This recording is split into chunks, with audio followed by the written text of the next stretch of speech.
why is it, as a matter of theory, and I'm hoping you can sort of zoom way out here, that the president would not be required to follow the law when he is performing his official acts? Everyone else, there are lots of folks who have very high-powered jobs, who make a lot of consequential decisions, and they do so against the backdrop of potential criminal prosecution if they should break the law in that capacity. And we understand and we know, as a matter of fact, that the President of the United States has the best lawyers in the world.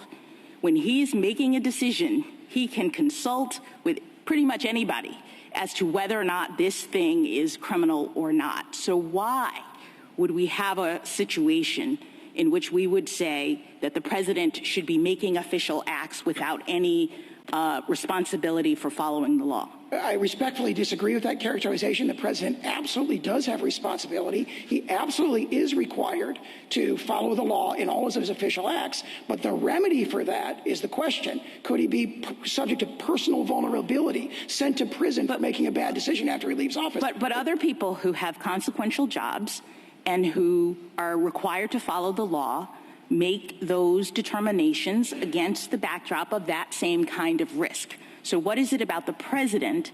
I mean, I've heard you say it's because the president has to be able to act boldly, make kind of consequential decisions.